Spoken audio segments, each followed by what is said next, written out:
Beberapa hari yang lalu, saya sedang belajar golf di bilangan Senayan karena mencoba mencari aktivitas baru sebagai solusi kesehatan. Bertemulah dengan beberapa teman lama sambil driving golf bersama.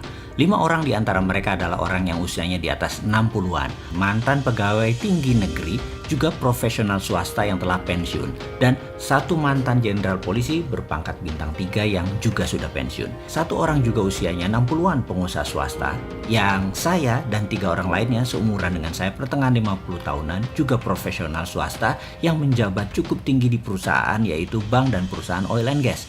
Di tengah-tengah driving memukul golf sampai akhir sesi golf istirahat sambil ngobrol di coffee shop, temanya tetap mendiskusikan hal yang sama, yaitu apakah menjadi pegawai atau versus pengusaha, mana yang lebih baik jalan hidupnya. Kita bicarakan bukan pengusaha papan atas yang hanya 0,01% dari populasi. Bukan mendiskusikan juga profesional direksi perusahaan multinasional. Juga bukan pejabat papan atas di negara seperti menteri atau dirjen, gubernur. Bukan. Hanya yang umum-umum, yang 80% pengusaha, yang 80% pegawai negeri atau profesional swasta. Sebagai catatan, pegawai negeri dan profesional swasta masa kerja mereka tidak lebih 60 tahunan, di mana pengusaha tidak ada yang namanya pensiun. Yang menarik adalah penampilan fisik mereka pada usia matang tersebut, di mana ini adalah yang komentar mereka sendiri, yang ngakak-ngakak mereka sendiri dan menyetujuinya. Apa itu? Ternyata yang pegawai negeri serta profesional swasta 3 tahun setelah masa pensiun, mereka banyak penampilannya terlihat turun, seperti rambutnya memutih dan banyak hal yang terlihat kusam. Ini komentar mereka sendiri yang memang ini pengalaman mereka sendiri.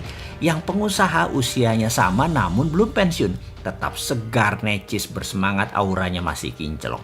Walau bukan pengusaha papan atas, oligarki, jago ngutang atau jago mempengaruhi pejabat siapapun di eranya, bukan. Mereka tetap saja kinclong. Dan yang menarik adalah yang profesional pensiun, juga pegawai negeri pensiun. Namun mereka berhasil menyisihkan uang kerja mereka untuk menabung dan berinvestasi.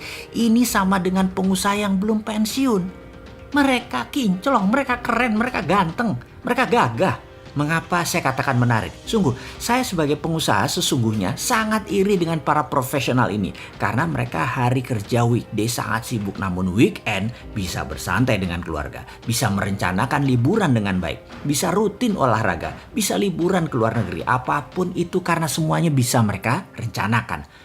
Swasta, pengusaha seperti saya, gak ada tanggalan merah. Semua biru, semua kerja, harus pinter-pinter bagi waktu. Secara uang mungkin kita-kita ini master of money, namun belum tentu berdaulat atas waktu. Atau belum, masih budaknya waktu deh.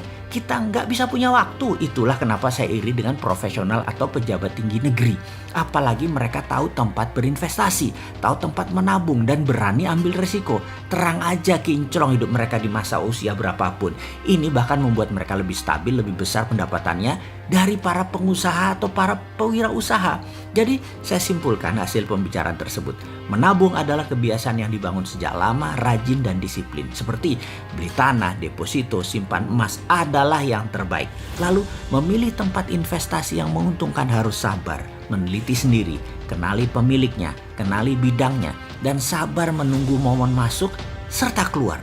Menjawab mana yang lebih baik pengusaha atau pegawai, maka siapapun mereka yang lebih pintar kelola uang, tahu untuk beli tanah, tahu menyimpan deposito, dan tahu menyimpan emas, tempat uang bekerja untuk uang, lalu dimanfaatkan, itu lebih baik. Terlepas dia pengusaha, terlepas dia pegawai, bahkan ibu rumah tangga sekalipun. Sahabat semua, selamat menabung.